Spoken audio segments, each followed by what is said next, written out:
नमस्कार दोस्तों। आज का टॉपिक थोड़ा सा अलग है। फंडामेंटल ड्यूटी यानी मूल कर्तव्य। आप लोगों ने ऑलमोस्ट सबने ये टॉपिक पढ़ रखा होगा कि 11 फंडामेंटल ड्यूटी उसमें क्या है हमसे बन जाएगा। मुझे भी लगता है कि शायद ऐसा ही हो। लेकिन अब एक बड़ा प्रश्न है कि जब हम एग्जाम्स की बात करते हैं तो फंडामेंटल ड्यूटी अपने आप में एक टॉपिक होता है।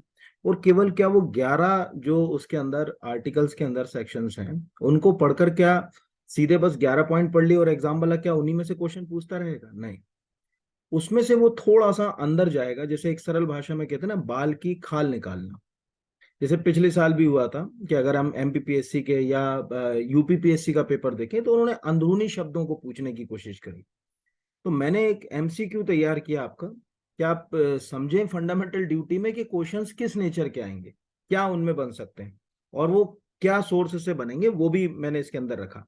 तो चलिए शुरू करते हैं, देखते हैं कि क्या क्वेश्चंस बन सकते हैं, किस नेचर के क्वेश्चंस जो है वो आपको आ सकते हैं फंडामेंटल ड्यूटीज में।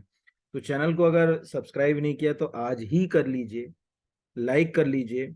एमपीपीएससी फाउंडेशन का एक पूरा के पूरा इसके ऊपर जो है वो प्लेलिस्ट है। पूरे वीडियो देखिए, मैं आपको प्रॉमिस कर रहा हूँ कि एग्जाम में आपको बहुत हेल्पफुल रहेंगे और एग्जाम के क्वेश्चंस भी बहुत कुछ, जब आप एग्जाम हॉल से निकलेंगे तो आपको हेल्प होगी। चलिए तो शुरू करते हैं, देखते हैं क्या क्वेश्चंस बन सकते हैं। पहला क्वेश्चन है कि 42वें संविधान संशोधन अधिनियम की किस धारा के तहत संविधान में 10 मूल कर्तव्यों को जोड़ा गया? Under which section of the 42nd constitutional amendment act where the 10 fundamental duty added to the constitution? Section 4, section 9, section 11, section 21। अब यहां भी कई लोगों को उलझन आ गई होगी। जनरली जब हम फंडामेंटल ड्यूटीज की बात करते हैं तो हमें यह पता होता है कि यार कॉन्स्टिट्यूशन में एक नया पार्ट जोड़ा गया है, पार्ट 4A। और उसमें जो है वो शुरुआत में 10 फंडामेंटल ड्यूटी थी, अब वो फंडामेंटल ड्यूटीज की संख्या बढ़कर 11 हो गई। लेकिन ये जो सेक्शन है, ये सेक्शन कहाँ से आया, ये भी एक बड़ा उलझन है ना। तो देखिए, अब यहीं से कहानी को अपन समझते हैं अपने तरीके से। पहले तो इसका आंसर बता दूं, सेक्शन 11। अब ये सेक्शन 11 आया कहाँ से, उसके लिए अपन थोड़ा सा जाएं। ये ओरिजिनल कॉन्स्टिट्यूशन की फाइल है। आपको दिख रहा है पार्ट 4A, आर्टिकल 51A। ठीक है, यानी यहाँ जो हमने फंडामेंटल ड्यूटीज को जोड़ा, 4A एक पार्ट जो है वो अलग से इंसर्ट किया और 51A आर्टिकल इंसर्ट किया। लेकिन जब हम इसी जो है वो फाइल के, ये ओरिजिनल गवर्नमेंट के कॉन्स्टिट्यूशन की फाइल के हम नीचे जाते हैं यहाँ पर, तो यहाँ पर एक वर्ड लिखा होता है 42वें संविधान, ठीक है, 42वें संविधान संशोधन अधिनियम की धारा 11 द्वारा 3/1/1977 से अंत स्थापित। या इंग्लिश में हम जाएं तो लिखा हुआ है, यहाँ पर नीचे जाएं, ठीक है, by the constitution 42nd amendment act 1976 section 11, ठीक है, 3 1977। अब आप कहोगे ये क्या कहानी है, समझ नहीं आई। तो इसी के लिए हम फिर चले जाएं यहाँ पर। यहाँ हमने इस कॉन्स्टिट्यूशन के ओरिजिनल फाइल को खोल लिया। तो ये है 42nd कॉन्स्टिट्यूशनल अमेंडमेंट। बहुत बड़ा कॉन्स्टिट्यूशनल अमेंडमेंट है, मिनी कॉन्स्टिट्यूशन कहते हैं। कितना सारा अमेंडमेंट हुआ आप देख रहे हो। हमारी प्रियम्बल में अमेंडमेंट किया गया, लोकसभा विधानसभाओं के कार्यकाल को बढ़ाया गया, आपका 7th शेड्यूल में अमेंडमेंट किया गया, 5 नए विषय जो है वो जोड़े गए कनकरेंट लिस्ट में। तो ये कहीं ना कहीं एक ही जगह थोड़ी जोड़ दी होंगी, इनके लिए कहीं ना कहीं प्रोविजन होंगे। तो यहाँ देखिए, ये सेक्शन शुरू हुआ, सेक्शन 1, 2, 3, इसी क्रम में जाए 4, 5, ठीक है, ये बढ़ रहे हैं अभी हम 4, 5 से 6, 7, 8, 9, 10 और ये 11। After part 4 of the constitution the following part shall insert namely part 4A, यानी भाग 4 जो पहले था उसके साथ हमने एक नया भाग जोड़ा, भाग 4A, जिसको हमने फंडामेंटल ड्यूटी कहा। और इसमें हमने 51A जोड़ा जिसमें ये नीचे 10 ड्यूटी है। तो अब आपके लिए क्या क्वेश्चन हो गया कि 42nd कॉन्स्टिट्यूशनल अमेंडमेंट के, यानी जो प्रश्न मैंने पूछा था उसके किस सेक्शन में ये प्रोविजन है, तो सेक्शन 11 में प्रोविजन है, पहला। दूसरा, इसमें बड़े बड़े अक्षर में एक और बात लिखी हुई है, it shall be the duty of every citizen. ये ध्यान रखिएगा यहाँ पर, और फंडामेंटल ड्यूटी जितनी भी हैं हमारी वो केवल नागरिकों के लिए है, ठीक है, पर्सन के लिए नहीं है। ये ध्यान रखिएगा, दो वर्ड कॉन्स्टिट्यूशन में अलग अलग तरीके से प्रयोग होते हैं। एक जगह कॉन्स्टिट्यूशन में वर्ड प्रयोग होता है पर्सन, पर्सन यानी किसी भी व्यक्ति के लिए अपन जो है वो पर्सन शब्द का जो है वो प्रयोग कर सकते हैं। और एक वर्ड यूज होता है सिटीजन।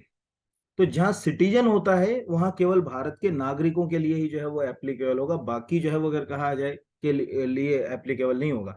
जैसे आप फंडामेंटल राइट पढ़ो कॉन्स्टिट्यूशन का जाके, आज इस नजरिए से भी देखो, जब आप 15 नंबर का कॉन्स्टिट्यूशन का आर्टिकल पढ़ोगे ना, धर्म, मूल वंश, जाति, जन्म, लिंग, वंश के आधार पर हम विभेद नहीं करेंगे, उसमें लिखा है किसी नागरिक के साथ, ठीक है, वो किसी नागरिक के साथ। अगर आप आर्टिकल 19 पढ़ोगे 19 नंबर का, तो उसमें भी लिखा है नागरिकों के लिए, यानी सिटीजन वर्ड का प्रयोग किया गया।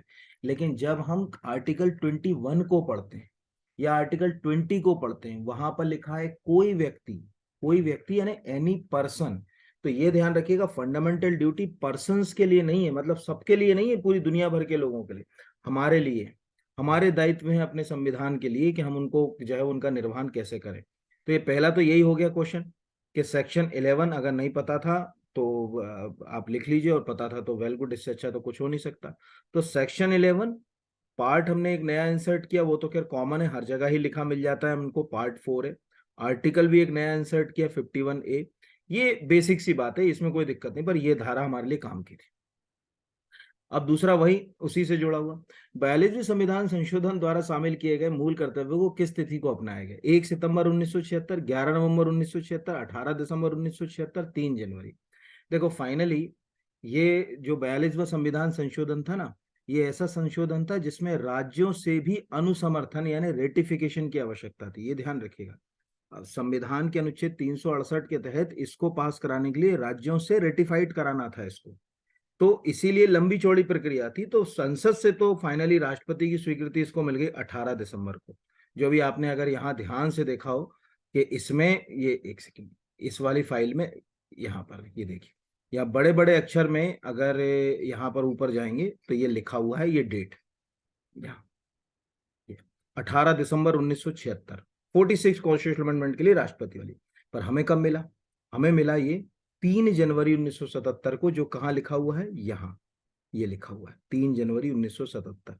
तो ये ध्यान रखिएगा, इस देश के हर नागरिक का 3 जनवरी 1977 से उस समय के अनुसार 10 और आज के हिसाब से 11 ऐसे कर्तव्य हैं जो इसको पूरे करना चाहिए, भले ही वो जस्टिसेबल ना हो, वाद योग्य ना हो, न्यायालय में उनको आप चैलेंज ना कर सको, लेकिन हमारे दायित्व है अपने राष्ट्र के लिए, ठीक है, अपने संविधान के लिए, अपने लोगों के लिए, ठीक है, और अपनी संस्कृति के लिए, वो हमें फुलफिल करना है। तो ये आंसर हो गया इसका 3 जनवरी 1977। ये 2 क्वेश्चन हो गए। ये दोनों क्वेश्चन में मैंने 11 फंडामेंटल राइट की बात नहीं करी, बस ये बताया कि फंडामेंटल राइट जो है वो सिटीजन्स के लिए एप्लीकेबल है, और कैसे 42वें संविधान संशोधन के सेक्शन 11 में आए।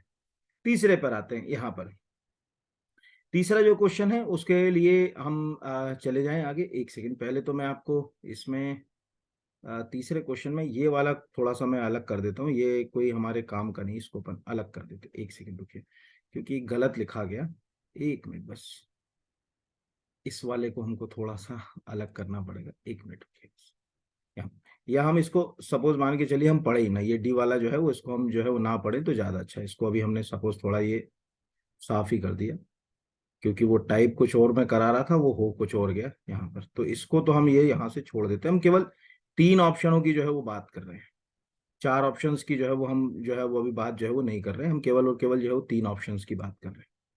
3 ऑप्शंस में पहला लिखा हुआ है कि भारतीय संविधान में मूल कर्तव्यों की अवधारणा सोवियत संघ के संविधान से ली गई। बिल्कुल सही है, भारतीय संविधान में जो मूल कर्तव्य की अवधारणा जो है वो सोवियत संघ के संविधान से जो है वो ली गई, इसमें कोई दो राय की बात नहीं। दूसरा जो है वो सरदार स्वर्ण सिंह समिति की सिफारिश पर संविधान में 11 मूल कर्तव्यों को जोड़ा गया, ये गलत है, ठीक है। अगर हम ये कहेंगे ये गलत है तो ये गलत है, क्योंकि केवल कितने मूल कर्तव्य जोड़े थे? 10 मूल कर्तव्य। तीसरा, मूल कर्तव्य न्यायालय में वाद योग्य नहीं है, यानी जस्टिसेबल नहीं है, ये भी सही है।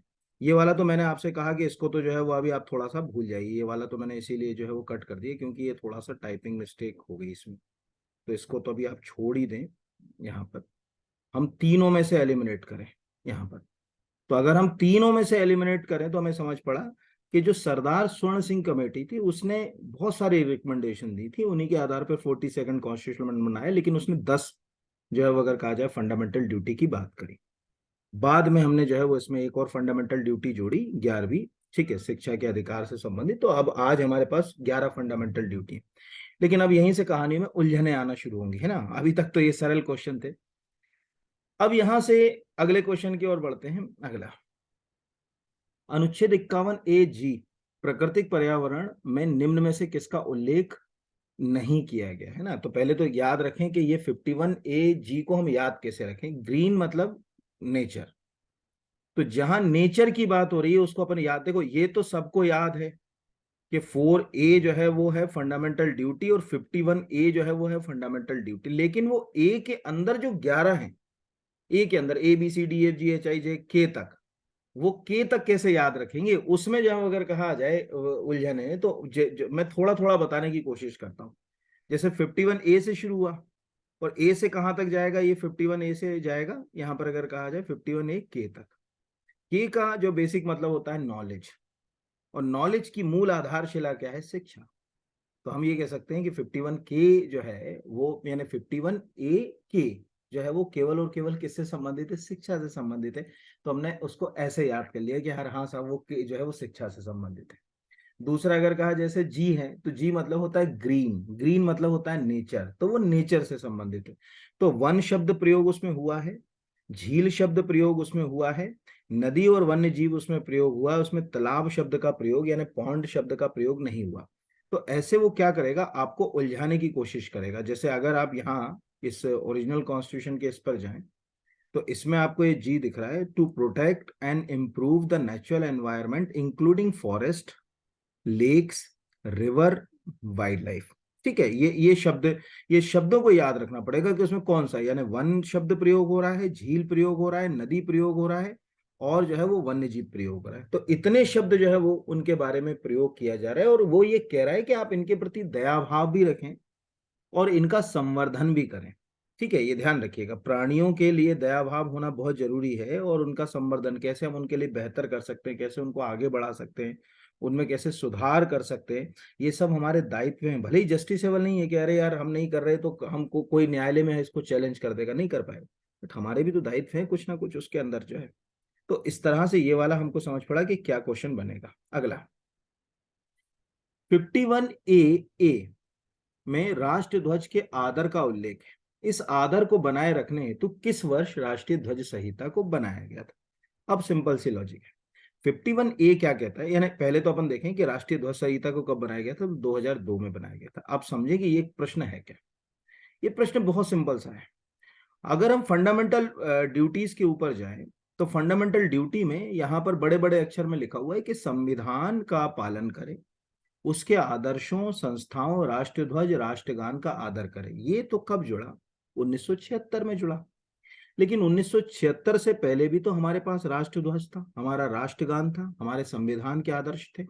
तब हम क्या करते, तो इसके लिए पहले भी सरकार एक एक्ट बना चुकी है, ये आपको याद रखना, और उस एक्ट का नाम है राष्ट्रीय गौरव अपमान निवारण अधिनियम 1971। ये पहला याद रखिएगा, राष्ट्रीय गौरव जो है वो अपमान निवारण अधिनियम जो बनाया गया था, कि भाई हमारे जो है वो राष्ट्रीय जो गौरव है, राष्ट्रीय गौरव जैसे हमारा राष्ट्र ध्वज है यहाँ पर, या अगर हमारे बात करें हम राष्ट्रगान है हमारा राष्ट्रीय गौरव, उसमें हमारे क्या दायित्व होना चाहिए। जैसे लिखा ना, राष्ट्रगान को गायन के समय जो कोई व्यक्ति जानबूझकर भारतीय राष्ट्रीय गान को गाए जाने से रोकता है, या ऐसा गायन कर रही किसी भी जनसभा में व्यवधान पैदा करता है, उसे 3 वर्ष का कारावास या जुर्माना से दंडित हो सकता है। तो 71 में बना चुके थे। ठीक है, कानून भी है इसके लिए, ऐसा मत समझिएगा कि कानून नहीं है, कि यार जो है वो फंडामेंटल, कई बार एक दो बच्चों से मेरी बात हुई, वो क्या कहते हैं कि ड्यूटी है, हम करें ना करें हमारे ऊपर है, लेकिन कहीं ना कहीं उसके लिए कानूनी प्रक्रिया भी है। तो यहाँ पर आपको दिख रहा है कि राष्ट्रध्वज, राष्ट्रगान, इसमें दो चीजें आपको इस बार आना है एग्जाम में। एक तो फ्लैग कोड का क्वेश्चन आना है, क्यों आना है ये समझ लो।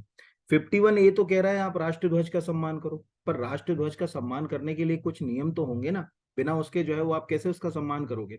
तो एग्जैक्टली नवीन जिंदल, जो कि जिंदल स्टील कंपनी के मालिक हैं, वो जब अमेरिका से पढ़ाई करके लौटे तो उन्होंने देखा यार हमारे वो अमेरिका में तो लोगों को ध्वज का पूरा अधिकार है, हमारे यहाँ तो था ही नहीं, आम आदमी उसका उपयोग नहीं कर सकता था। तो उन्होंने बड़ा लंबा जो है वो कानूनी लड़ाई और लड़ी, और उसके बाद जो है वो फिर भारत सरकार ने जो है वो, यानी संसद ने जो है वो नेशनल फ्लैग कोड जो है वो हमें दिया। अब ये जो फ्लैग कोड है वो क्यों इस बार आएगा, यानी फंडामेंटल ड्यूटी से लिंक होकर, वो समझिए। फ्लैग कोड के आने के जो है वो दो कारण है। पहला कारण तो यह है कि अभी आपने देखा होगा कि हर घर तिरंगा नाम का एक अभियान है। तो हर घर तिरंगा अभियान में हमको फ्लैग कोड में, ये फ्लैग कोड जब आया है तो इसके 3 पार्ट है। पहला जो पार्ट है वो है जनरल डिस्क्रिप्शन, यानी फ्लैग का आकार क्या होना चाहिए, कलर क्या होना चाहिए, ये सब फ्लैग कोड के पार्ट 1 में। पार्ट 2 जो है वो अगर कहा जाए फ्लैग होस्टिंग का से संबंधित है, यानी प्राइवेट ऑर्गेनाइजेशन, एजुकेशनल इंस्टीट्यूशंस वगैरह में कैसे फ्लैग होस्टिंग की जाएगी, ध्वजारोहण कैसे होगा।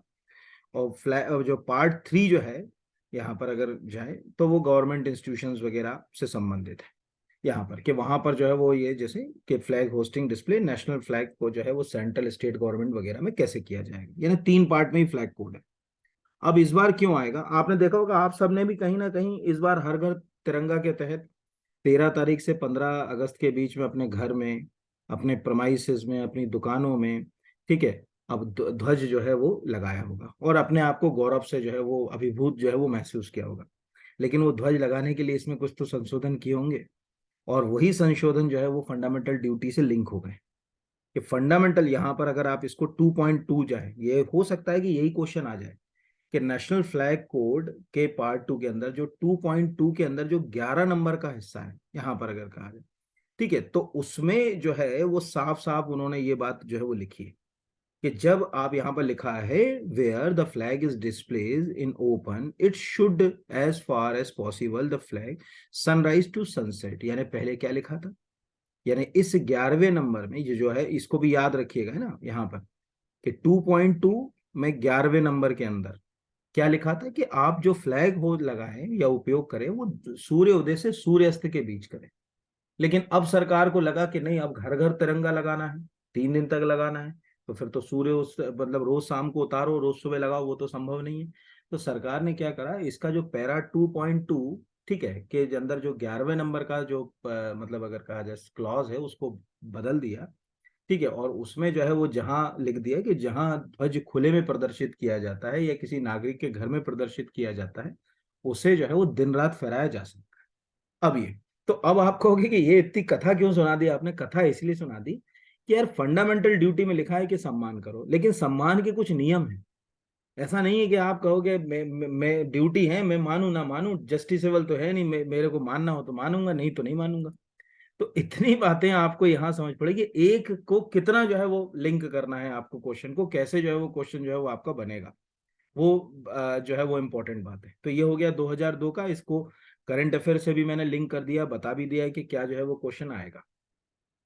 अनुच्छेद 51A(c) में निम्न में से किस शब्द का प्रयोग नहीं किया गया, प्रभुता, एकता, अखंडता, ठीक है, और पंथ निरपेक्षता।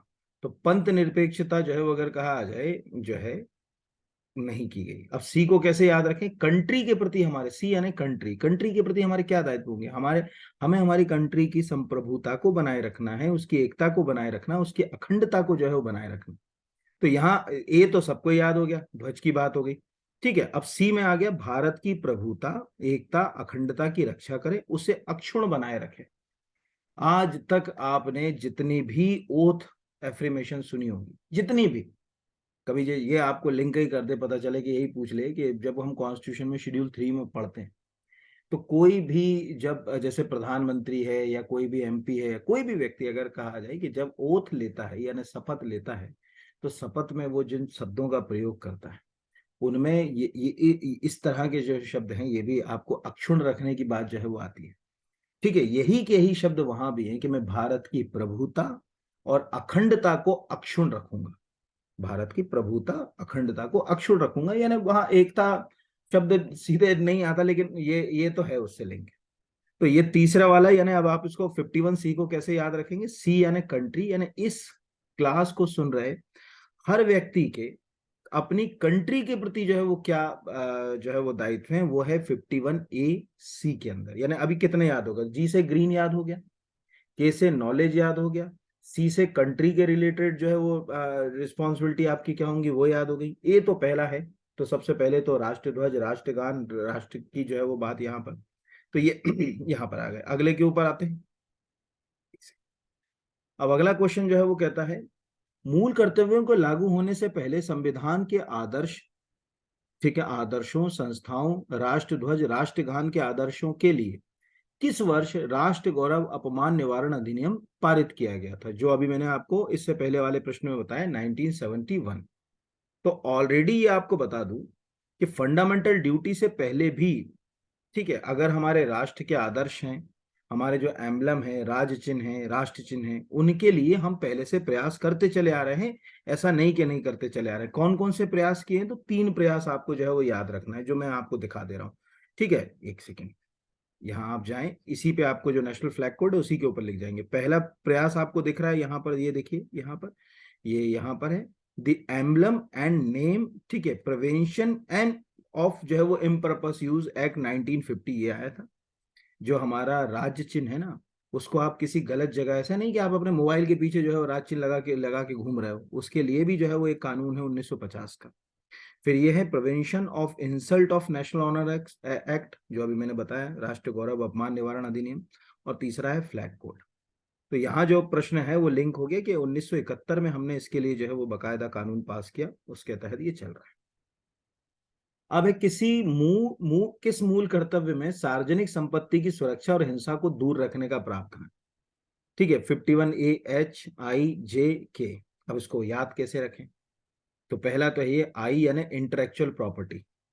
हमेशा जो है वो अगर कहा जाए, जब भी आप इंटेलेक्चुअल प्रॉपर्टी पढ़ते हैं यानी बौद्धिक संपदा, उसको अपन बोलते हैं सबसे कॉमन, वैसे इंटेलेक्चुअल प्रॉपर्टी सभी तरह की होती है, लेकिन ये वाली प्रॉपर्टियां नहीं होती उसमें, लेकिन आप याद रखने के लिए आई से जो है वो इसको याद रख सकते हैं। तो इंटेलेक्चुअल प्रॉपर्टी एग्जैक्टली मैं ऑफलाइन में पढ़ाता हूँ, मेरे इंस्टीट्यूट में किसी बच्चे ने मुझे कहा था कि सर आई से इंटेलेक्चुअल प्रॉपर्टी से आप याद रख सकते हैं, क्योंकि आई के साथ वो इंटेलेक्चुअल प्रॉपर्टी वर्ड आता है। तो मैंने कहा हाँ ये भी अच्छा है, इससे अपन इसको याद रख सकते हैं। तो सार्वजनिक संपत्तियों की सुरक्षा और हिंसा को दूर करना, अभी आपको मालूम होगा कि जब वो अग्निवीर नाम की जब स्कीम लॉन्च की सरकार ने, तो उस दौरान भारत में सार्वजनिक संपत्तियों को इतना ज्यादा नुकसान पहुंचाया गया कि हम सोच ही नहीं सकते। बहुत जो है वो सार्वजनिक संपत्तियों को जो है वो नुकसान पहुंचा है। तो ये है कि सार्वजनिक संपत्तियों की सुरक्षा और हिंसा से दूर रहना हमारा कर्तव्य है। अब पता चले कि अगर मान के चलिए कोई अपना जैसे कर्तव्य का निर्वहन नहीं कर रहा, सार्वजनिक संपत्ति या को जो है वो अगर कहा जाए कि मतलब हिंसा या उसको पहुंचा रहा है, दूर मतलब हिंसा पहुंचा रहा है, तो क्या उसको सरकार रोकेगी नहीं कि अरे नहीं ये तो फंडामेंटल ड्यूटी में है, जस्टिसेबल नहीं है, हम न्यायालय में कैसे जाएंगे इसको रोकने के लिए, क्या करेंगे? नहीं। मैंने जैसे अभी आपको कहा ना कि इसके लिए भी बकायदा जो है वो सरकार ने 1984 में कानून बनाया।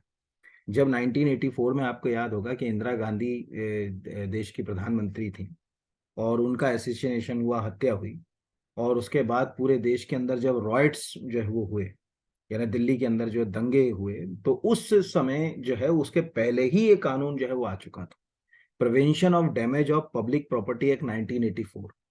तो वो भी अब आपको एक नया एक्ट और मिल गया कि the prevention of damage to public property act 19 कब पास हुआ था? 1984 में जो है वो पास हुआ था यहाँ पर। तो अब हमारे पास एक और जो है वो फंडामेंटल ड्यूटी तैयार हो गया, आई, यहाँ पर। फिर अगला आता है कि निम्नलिखित रिक्त स्थानों पर किस शब्द का प्रयोग किया जा सकता है। ये मैंने क्वेश्चन आपको केवल नेचर के लिए लिए हैं इसमें, कि आपको समझ पड़े कि फंडामेंटल ड्यूटी में क्या क्वेश्चन बनेंगे। हमारी सामसिक संस्कृति और गौरवशाली परंपरा का महत्व समझे और उसका खालिस्तान करें, सम्मान करें, संरक्षण करें, परिरक्षण करें, संवर्धन करें। अब हम याद तो रखते हैं, लेकिन कहीं ना कहीं भूल जाते हैं कि वह सम्मान की बात है, संरक्षण की, परिरक्षण की, संवर्धन की। एक तो संवैधानिक जो शब्दावली होती है वो थोड़ी टफ होती है, तो सरल शब्द तो कभी भी नहीं आएंगे। ठीक है, जैसे अपन बोलते हैं ना कि आपातकाल लागू नहीं होता, आपातकाल की उद्घोषणा होती है, यानी डिक्लेयर नहीं किया जाता, प्रोक्लेमनेट होता है, यानी प्रोक्लेमिनेशन, है ना। जैसा अभी मैंने बोला था कि 42वें संविधान संशोधन के लिए आधे राज्यों के अनुसमर्थन की आवश्यकता है। ठीक है, तो वहां समर्थन नहीं बोलेंगे, अनुसमर्थन, यानी रेटिफिकेशन की जरूरत है उनको, वो रेटिफाइड करें कि हाँ भैया हम आपके साथ हैं। तो यहाँ जो वर्ड है वो है प्रिजर्व, यानी परिरक्षण।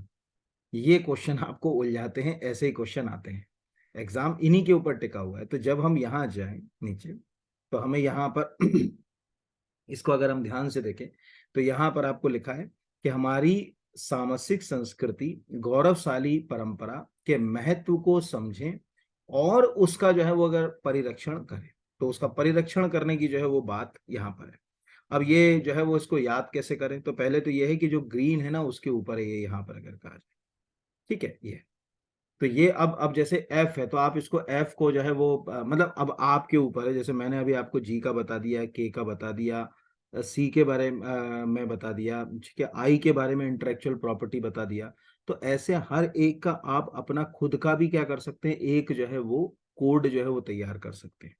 ठीक है, यहाँ पर जैसे अपन बोलते हैं ना बहुत ही फेबुलस कल्चर है, या जैसे शब्द आप इस्तेमाल करना चाहें, तो यहाँ जो इंपॉर्टेंट वर्ड है वो है प्रिजर्व, परिरक्षण करना उसका। हमें उसे परिरक्षण करना है, लंबे समय तक बनाए रखना है। जैसे कहते हैं ना कि अपन ने वो चीज को प्रिजर्व करके रख दिया, तो प्रिजर्व यानी लंबे समय तक चलेगी, तो हमें भी हमारी संस्कृति को प्रिजर्व करना है या उसका परिरक्षण करना। मैं एक बार अभी लास्ट में 11 के 11 थोड़ा सा बता भी दूंगा, और अभी पहले मैं जो है वो आपको बताने की कोशिश कर रहा हूँ कि क्या क्या क्वेश्चंस उलझ सकते हैं। तो यहां पर अगर कहा जाए कि 51A निम्नलिखित में से किस शब्द का प्रयोग नहीं करता, तो पहले तो H मतलब ह्यूमन, तो मनुष्य होने के नाते हमारे जो, ठीक है, अगर कहा जाए पहला कर्तव्य क्या है, मानववाद। ठीक है, दूसरा है हमको साइंटिफिक टेम्पर अपने अंदर लाना है। वैज्ञानिक दृष्टिकोण का मतलब है, वैज्ञानिक दृष्टिकोण का मतलब है ऐसे विचार, ऐसी मान्यताओं का खंडन करना, उनका विरोध करना जो लोगों को, ठीक है, अज्ञानता की ओर ले जाती है। जैसे अभी कुछ समय पहले वो अक्षय कुमार की एक फिल्म आई थी, लक्ष्मी थी या कौन सी थी, उसमें मुझे लक्ष्मी बम शायद, तो उसमें भी ये चीज दिखाई गई थी। तो यहाँ पर अगर हम देखें तो तीन शब्द तो हमको जो है वो दिख रहे हैं। पहला है वैज्ञानिक दृष्टिकोण, ठीक है, ये आपको पता होना चाहिए। दूसरा है मानववाद यानी ह्यूमनिज्म, ये पता होना चाहिए। स्पिरिट ऑफ, ठीक है, इंक्वायरी ऑफ रिफॉर्म यानी ज्ञानार्जन तथा सुधार की भावना, सदैव ज्ञानार्जन करना है हमें समाज को आगे बढ़ाने के लिए। तो उसके लिए ये सब रूढ़िवादी प्रथाओं का विरोध, ये एग्जैक्टली वैज्ञानिक दृष्टिकोण का ही एक रूप है, लेकिन वहां वर्णित नहीं। तो एच को अपन ने जैसे ह्यूमन से या ह्यूमनिज्म से याद कर लिया, ठीक है, मानवतावाद से, तो एच से ह्यूमनिज्म हो गया, to develop scientific temper, humanism and spirit of जो है वो इंक्वायरी एंड रिफॉर्म। तो ये एक जो है वो अपने पास आ गया कि एच में जो है वो क्या लिखा हुआ है। ठीक है, तो अब अपने क्लियर हो गए। जी से मतलब देखो क्या है कि इनको रटना नहीं है, याद रखना। जी से ग्रीन, एस से ह्यूमन, आई से इंटेलेक्चुअल प्रॉपर्टी, के से जो है वो नॉलेज, यहाँ पर बस ये जो है वो अगर कहा जाए। सी से कंट्री, कंट्री के प्रति क्या है, सोवर्जिनिटी रखूंगा, यूनिटी रखूंगा, इंटीग्रिटी रखूंगा देश के लिए, उसको प्रोटेक्ट करने का काम करूंगा। किसको प्रोटेक्ट करने का, कंट्री को, तो सी से कंट्री हो गया यहाँ पर अगर कहा जाए। तो ये जो है वो हमारे लिए जो है वो यहाँ, ठीक है। डी जैसे अभी अभी मैं आपको डी से भी ये सब करा दूंगा, पहले क्वेश्चन करा दूं फिर आपको बता भी दूंगा ये। अगला जो है कि यदि कोई व्यक्ति राष्ट्र विरोधी गतिविधियों से जुड़ा है तो वह अपने किस जो है मूल कर्तव्य का उल्लंघन कर रहा है। भाई उसको भी कम से कम जो है वो राष्ट्र विरोधी गतिविधियों से जुड़ा है तो अपने कर्तव्यों के उल्लंघन से जो है वो अगर कहा जाए बचना चाहिए। 51A, 51C, 51E और 51H। तो सिंपल सी लॉजिक है कि अगर वो राष्ट्र विरोधी गतिविधियां कर रहा है तो वो 51C, क्योंकि वो देश के, अगर देखो पहले तो समझो 51C क्यों होगा। 51C इसलिए होगा क्योंकि जो व्यक्ति राष्ट्र विरोधी गतिविधियों से जुड़ा है वो देश की प्रभुता के लिए खतरा है, वो देश की अखंडता के लिए खतरा है, वो देश की एकता के लिए खतरा है। आपको मालूम होगा ना, कई बार जो है रासू का लगा लेते हैं, नेशनल सिक्योरिटी, कभी उसके प्रोविजंस पढ़े। उसको इस ग्राउंड पे भी लगाया जाता है कि अगर कोई व्यक्ति देश की प्रभुता, एकता, अखंडता के लिए खतरा बन जाए तो उस पर रासू का लगाया जा सकता है। ठीक है, 1 साल तक जो है वो बिना उसके रख सकते हैं उसमें। तो प्रभुता, एकता, अखंडता के खिलाफ जा रहे हो, यानी 51C का इनडायरेक्टली। अब ये प्रश्न मैंने क्यों लिया ये भी समझ लीजिए। जरूरी नहीं है कि सीधा पंच करेगा कि प्रभुता, एकता, अखंडता के बारे में कहा है, हो सकता है कि घुमा के प्रश्न रखते। अब 11 के 11 का तो घुमा के प्रश्न मैं नहीं बनाता सकता था यहाँ, तो मैंने आपको एक रफ आइडिया दिया कि आप इसके आसपास के नजरिए को भी समझने की कोशिश करेंगे, नहीं तो गड़बड़ हो जाएगी। ठीक है, यानी क्वेश्चन में फिर गड़बड़ जो है वो होगी। अगला जो है 51AE, निम्नलिखित में से जो है वो किस कौन से शब्द अतः कथन का प्रावधान नहीं करता है। समरसता और समान भातृत्व की भावना बढ़ाना है, बिल्कुल बढ़ाना है समरसता। जैसे आपने देखा होगा अभी समरसता का इसका सबसे अच्छा एग्जाम्पल है कि हमारे यहाँ मध्य प्रदेश में चुनाव हुआ है अभी। तो कई ऐसी पंचायतें और म्यूनसिपालिटीज रही जहां लोगों ने चुनाव लड़े ही नहीं, और एक म्यूचुअल अंडरस्टैंडिंग से किसी व्यक्ति को पंच या सरपंच या पार्षद बना दिया। उसको कहा गया समरस पंचायत, समरस नगर पालिकाएं, समरस नगर पंचायत, ऐसे शब्द इस्तेमाल किए गए। समान भातृत्व सबके लिए हमको जो है वो एक दूसरे ब्रदरहुड की भावना तो हमको रहनी पड़ेगी। धर्म, भाषा, प्रदेश, वर्ग पर आधारित सभी भेदभाव को हमको समाप्त करना पड़ेगा, ये भी है।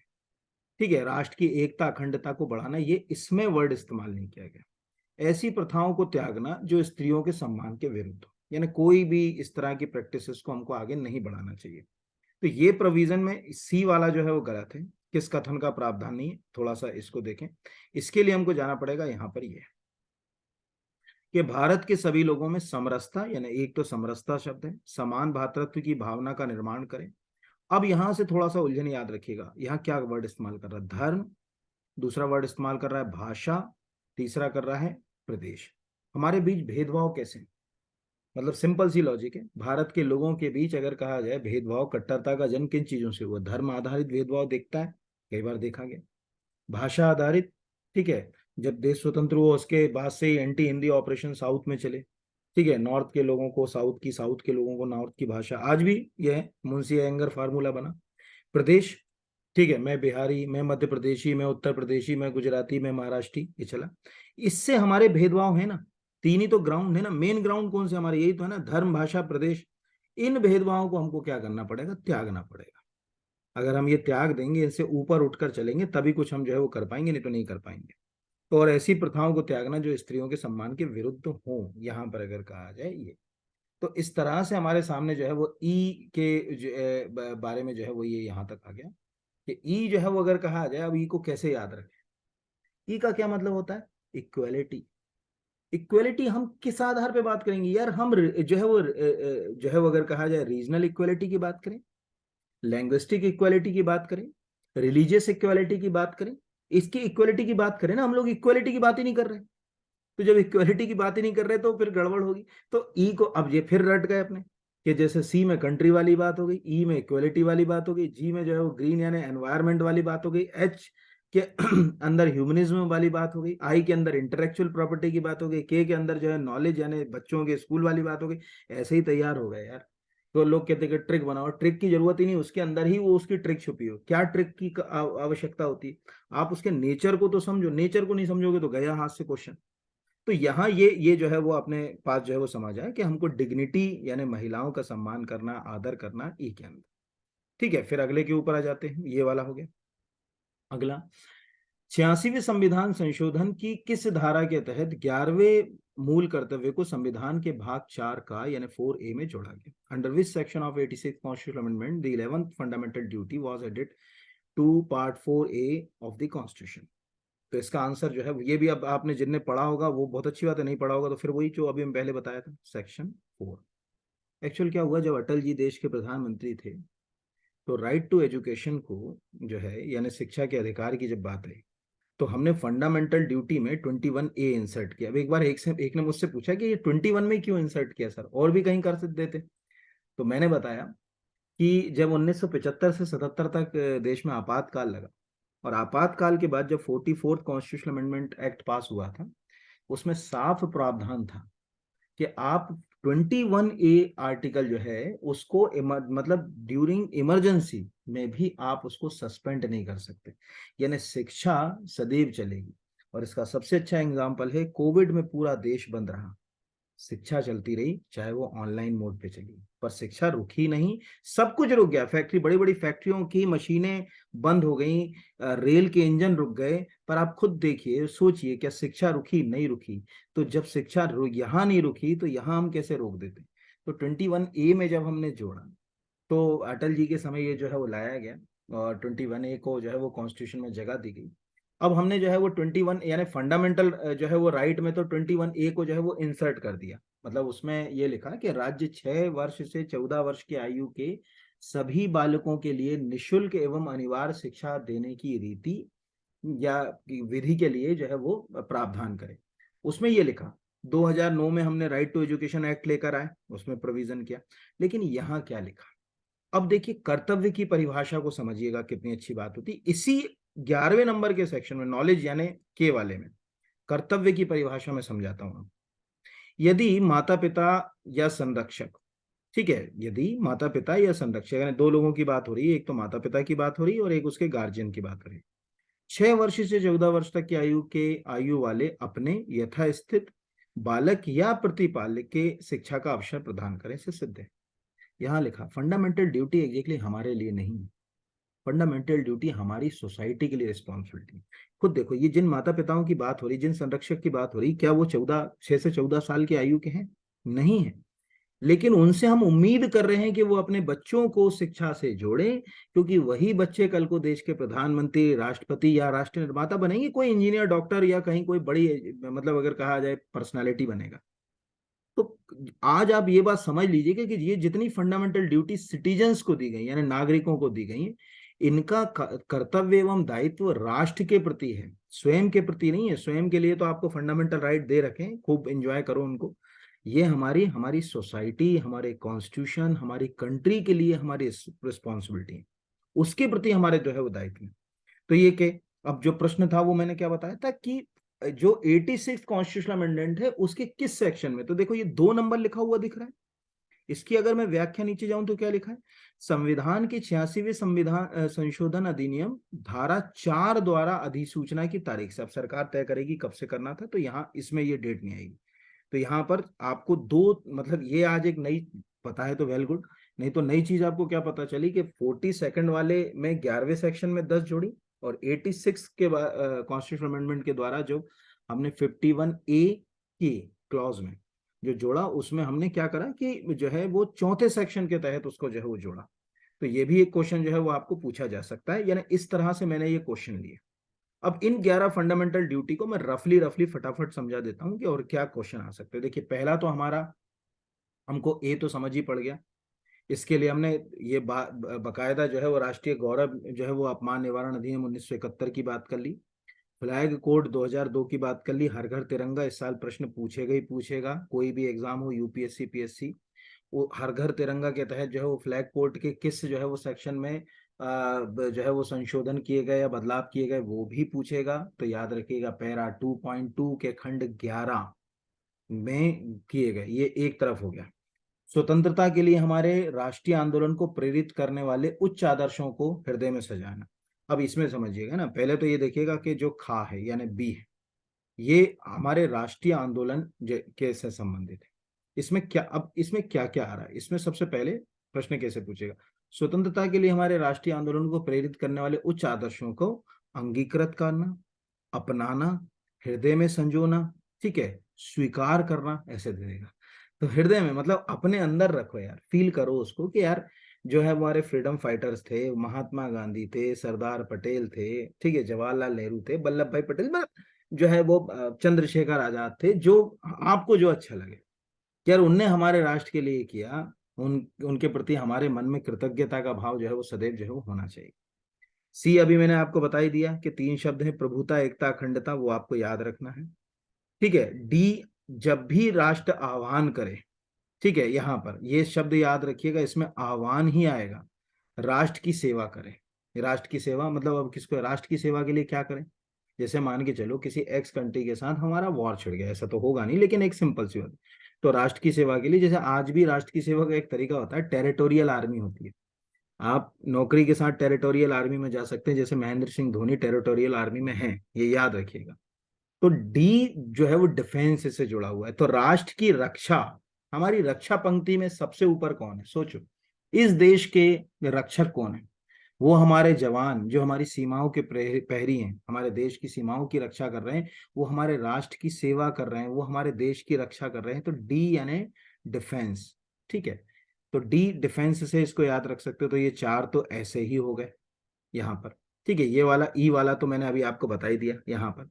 फिर इसके बाद अगले यानी ये ए हो गया, ये बी हो गया, ये सी हो गया, ये डी हो गया, ये ई हो गया, ये एफ हो गया, ये जी हो गया। एफ पर आ जाते हैं, ठीक है, इसमें ये भी हम बात कर चुके हैं, ठीक है, उसका परिरक्षण करना है। जी, ग्रीन, केवल कितने वर्ड याद करना है, वन, झील, नदी, वन्य जीव, ठीक है, और इनका संवर्धन करना है, और यहाँ पर उनके प्रति दया भाव रखना है। करुणा, अब ये पता चले क्या पूछ ले, पता है, दया पूछ ले, करुणा पूछ ले, ठीक है, अगर कहा जाए ऐसे कुछ भी पूछ लेगा तो दया भाव, तो इनको अंडरलाइन करके लिख लोगे तो कहीं जो है वो गलत नहीं होंगे। फिर अगला जो है वो अगर कहा जाए जी के बाद एच, एच मतलब ह्यूमनिज्म, तो वैज्ञानिक दृष्टिकोण मैंने आपको बताया, साइंटिफिक टेम्पर आपको अपनाना ही चाहिए, ऐसी प्रैक्टिस से अपने आप को बचाना चाहिए जो कहीं ना कहीं रूढ़िवादी हैं, पहले चली जा रही हैं ऑर्थोडॉक्स, उनसे अब धीरे धीरे समाज बाहर निकल रहा है, ठीक है। यहाँ पर तो ये एच का जो है वो आई, इंटेलेक्चुअल प्रॉपर्टी, मैंने आपको हमेशा बताया कि सदैव अपने आप को हिंसा से दूर रखना है, सार्वजनिक संपत्ति को नुकसान नहीं पहुंचाना है यहाँ पर। ठीक है, आई, ठीक है, ये एच के बाद आई के बाद आ गया जे। जे में बहुत सिंपल सी लॉजिक है, ये सबसे इंपॉर्टेंट फंडामेंटल ड्यूटी है मेरे हिसाब से। आप सब डिप्टी कलेक्टर आईएएस बनकर इस ड्यूटी को लागू कर सकते हैं, आप सब अच्छे एंटरप्रेन्योर बनकर इस ड्यूटी को लागू कर सकते हैं। ठीक है, जरूरी नहीं कि आप आईएएस, एमपीपीएससी, यूपीएससी का एग्जाम क्वालिफाई करके ही जो है वो अगर कहा जाए इस फंडामेंटल ड्यूटी को लागू कराएं या इस फंडामेंटल ड्यूटी की को जो है फुलफिल करें। क्योंकि क्या लिखा है, व्यक्तिगत और सामूहिक गतिविधियों के सभी क्षेत्रों में ना, यानी इंडिविजुअल और सामूहिक, जहां हम सब एक साथ मिलकर कुछ जो है वो इनिशिएटिव कर सकते हैं, बड़ा कर सकते हैं। जैसे अभी G20 में हम सब मिलकर बहुत अच्छे इनिशिएटिव्स कर सकते हैं, वैश्विक स्तर पर भारत को पहचान दिला सकते हैं। दो कहेंगे अरे यार क्या गजब का कंट्री थी, उन्होंने देखो लोगों ने कितना अच्छा जो है वो यहाँ पर काम किया। तो गतिविधियों के सभी क्षेत्रों में उत्कर्ष यानी सबसे एक्स्ट्रॉर्डनरी सतत प्रयास करें, जिससे राष्ट्र निरंतर बढ़े। ठीक है, प्रयत्न उपलब्धियों की ओर छुए। तो अगर कल को आप एंटरप्रेन्योर बन जाते हैं, कोई उद्योग स्थापित कर लेते हैं, मुख्यमंत्री कौशल योजना में आ जाते हैं, ठीक है, यहाँ पर या उद्यम क्रांति योजना बहुत सारी सरकार चलाती, तो आप सामूहिक गतिविधियों के द्वारा राष्ट्र की उन्नति का एक मार्ग प्रशस्त करेंगे। और आप डिप्टी कलेक्टर बन जाते हैं, आप आईएएस बन जाते हैं, आप आईपीएस बन जाते हैं, या शासकीय सेवा के तहत आप किसी अच्छे पद पर जाते हैं, तब भी आप जो है अगर कहा जाए राष्ट्र के निरंतर बढ़ते हुए प्रयत्न और उपलब्धियों को नई ऊंचाइयों तक ले जाने का प्रयास करेंगे। जहां तक कि अगर आप किसी खेल से जुड़े हुए, आज हमारा कोई खिलाड़ी, ठीक है, अगर जैसे सपोज मान के चलिए नीरज चोपड़ा, तो वो कहाँ पर चले गए, नीरज चोपड़ा ने व्यक्तिगत रूप से राष्ट्र को नई ऊंचाइयां दिलाई। वो नीरज चोपड़ा से कोई पूछे कि क्या फंडामेंटल ड्यूटी से जुड़ा, हाँ क्यों नहीं जुड़ा। और नीरज चोपड़ा की जगह अगर मैं कह लूं कि अभी अंडर 19 जो है वो वुमेन क्रिकेट वर्ल्ड कप हुआ था, जिसमें भारत, पहला वर्ल्ड कप हुआ पहली बार और भारत ने जीता, तो ये कैसी गतिविधि से हमने अपने राष्ट्र को वैश्विक स्तर पर पहचान दिलाई, सामूहिक गतिविधि से दिलाई। तो ये भी जो है वो अगर कहा जाए हम इसको याद रख सकते हैं कि कैसे हमको राष्ट्र को आगे जो है वो बढ़ाना है। तो जे यहाँ पर अगर कहा जाए, ठीक है, तो जे का मतलब होता है जंप, जंप का मतलब होता है कूदना, हमको लगातार लंबे जंप्स लगाना है, ठीक है, ऊंचाइयों तक जो है वो अगर कहा जाए लेकर जाना है। ठीक है, ये बस आप इससे याद रख सकते हो। के से तो नॉलेज मैंने आपको बता दी, तो कितना सरल है, ऑलमोस्ट मैंने आपको याद करा दिया। जब देश बुलाए तो डिफेंस यानी डी पर जाना है। ठीक है, जब ह्यूमनिज्म की बात हो तो एच पर जाना है। जब पब्लिक प्रॉपर्टी की बात हो तो इंटेलेक्चुअल प्रॉपर्टी यानी आई पर जाना है। जब देश कहे कि भाई देश के लिए प्रयास करो तो जे जंप लगाओ। के मतलब नॉलेज, के को आप नॉलेज से याद रख सकते हो, कि ज्ञान। जी हमेशा ग्रीन, ठीक है, तो ग्रीनरी कहाँ जाएंगे, फॉरेस्ट में जाएंगे, लेक्स में जाएंगे, रिवर्स में जाएंगे, वाइल्ड लाइफ में जाएंगे यहाँ पर अगर कहा जाए। सी कंट्री यानी सॉवर्जिनिटी, यूनिटी, इंटीग्रिटी कंट्री की जो है वो बढ़ाना हमारे लिए सबके लिए जो है वो इंपॉर्टेंट है यहाँ पर अगर कहा जाए। बस इतना अगर हमने याद कर लिया तो ये जीत गए। ये बेसिक फंडामेंटल राइट। इसके अलावा मैंने दोनों बातें आपको आज बता दी कि जब आप 1976 मतलब शुरू के 10 की बात करोगे स्वर्ण सिंह समिति वाले, तो उसमें 11वें सेक्शन की बात करोगे, और 86 वाले में बात करोगे तो चौथे सेक्शन की जो है वो बात करोगे।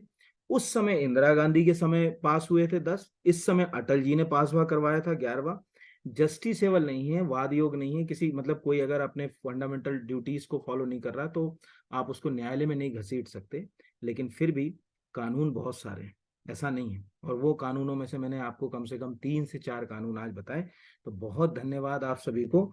मुझे लगता है कि शायद फंडामेंटल ड्यूटी कुछ थोड़ा सा शायद आपने अलग पढ़ा हो, और अगर अलग पढ़ा है कुछ आपको लगा, क्योंकि इंटरनेट पे बहुत उपलब्ध है फंडामेंटल ड्यूटी के वीडियो, बहुत सारे लोगों ने बनाए, अपने तरीके से समझाने की कोशिश की, और सभी ने अपने स्तर पर बहुत बेहतर तरीके से समझाया। मैं तो ये कहूंगा, मैं देख तो नहीं पाता लेकिन मुझे लगता है कि जो भी प्लेटफॉर्म पे लोग कर रहे हैं वो बहुत ही बेहतर कर रहे होंगे।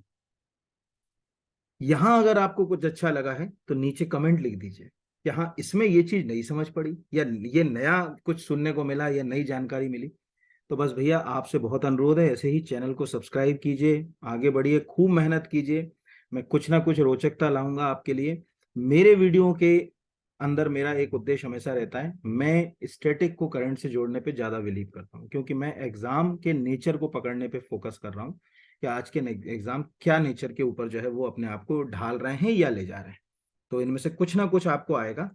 सभी को बहुत बहुत धन्यवाद। और चैनल सब्सक्राइब नहीं किया तो भैया बड़ा अनुरोध है एक बार और, है ना, इससे ज़्यादा तो अनुरोध मैं कर नहीं सकता अब आपको। ठीक है, तो चैनल को सब्सक्राइब कीजिएगा। लाइक तो करते ही नहीं आप, तो लाइक भी कर लीजिए, उससे क्या होता है मनोबल बढ़ जाता है हमारा, और कुछ नहीं होता।